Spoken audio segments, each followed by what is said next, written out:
Hello, my name is Nathaniel Romine, and this is the story of Free Frank McWorter and the town of New Philadelphia.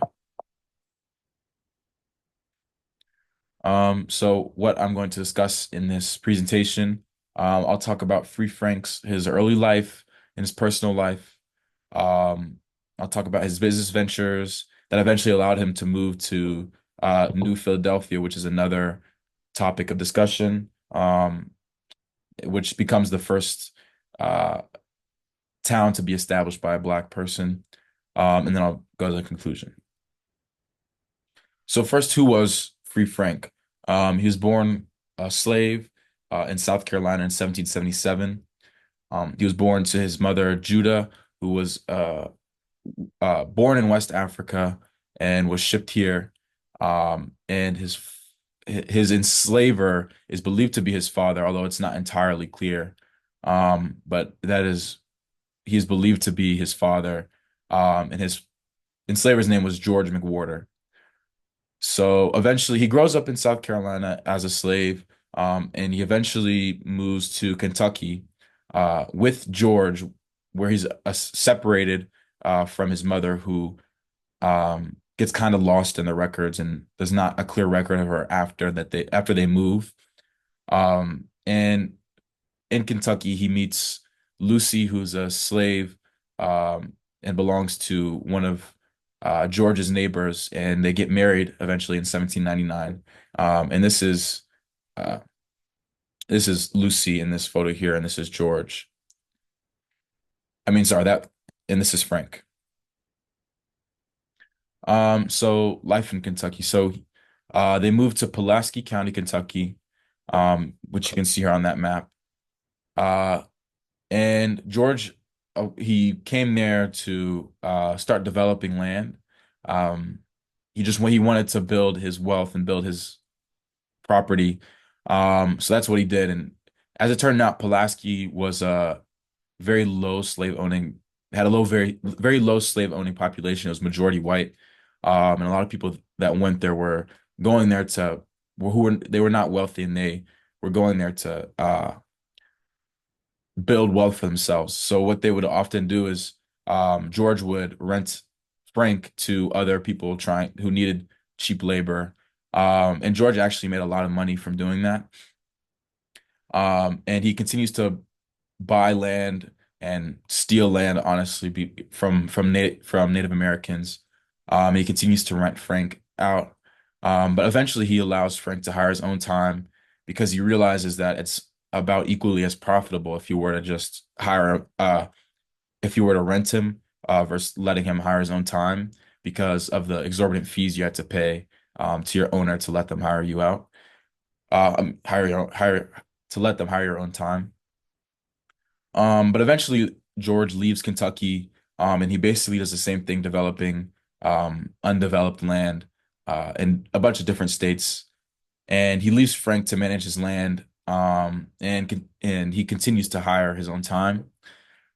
Um, and George dies in 1815, and upon his death, Frank is supposed to be manumitted, but the heirs to George's fortune basically say that Frank has to stay enslaved until he can pay a $500 fee, which he eventually does.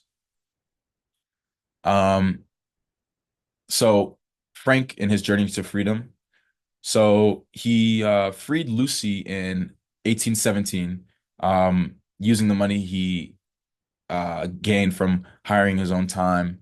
Um, and then eventually in 1819, he buys his own freedom, and he officially changes his name to Free Frank in 1820. And he does this not only obviously to make himself free, right, to get rid of his enslaver's name, but also to signal um, to slave catchers that he was a free man, and they couldn't legally, right, in a court of law, you can't say, oh, I didn't know he was a free man when free is in his name. It makes it a lot less there's a lot less plausible deniability.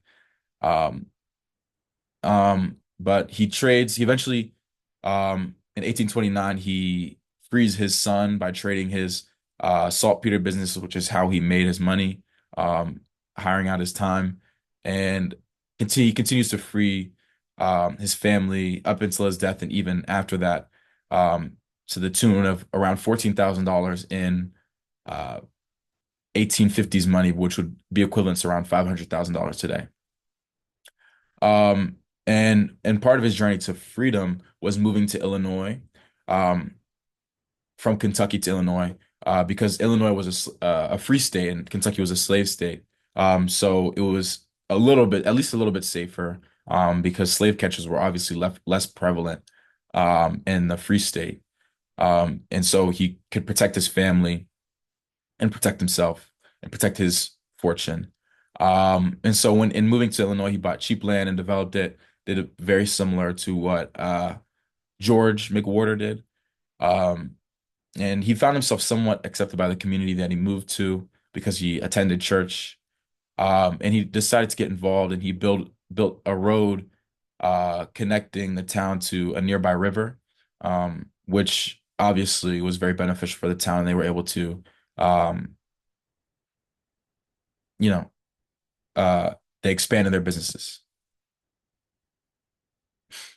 So how did he grow his wealth? How was he able to eventually pay for his freedom, his family's freedom, and his move to Illinois? So he got into saltpeter manufacturing, um, which really took off in 1812, and he got on it a little bit early. But basically, what the process is he takes the uh, saltpeter, which is mined, and um,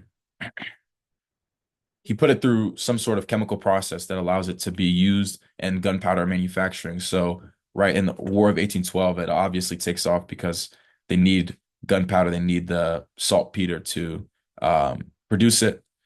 And even afterwards, it continued to be profitable with the prevalence of guns and the increase in need of gunpowder.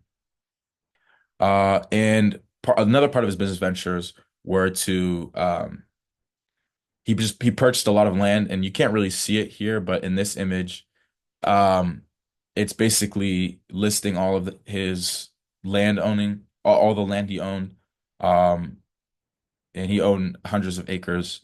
Uh, and once he was able to free his wife, Lucy, she sold goods and services. She sold clothes, and I believe she was a tailor as well.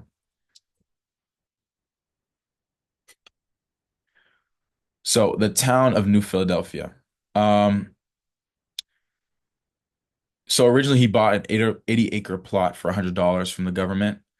And he did this with the intention of creating the town or city of New Philadelphia. Um, and yeah, he became the first black person to establish a town. Um, as it grew and as it changed, the town ended up being almost entirely integrated with the exception of their cemetery. So this is a photo from their schoolhouse, and you can see pictured here are uh, about an equal amount of white children and black children. Maybe not equal, but there are white children and black children attending the same school. And the town actually reached its peak uh, just after the Civil War. Of course, what made it through the Civil War, which was a trying time, but it came out better on the other side until around the 1870s, 1880s, when it was no longer a stop on the railroad. So, of course, that uh, the railroad, which gave it most of its foot traffic, most of its, you know, access to the rest of the world. They lost that, and so the town eventually dies out in the late 1800s. So implications.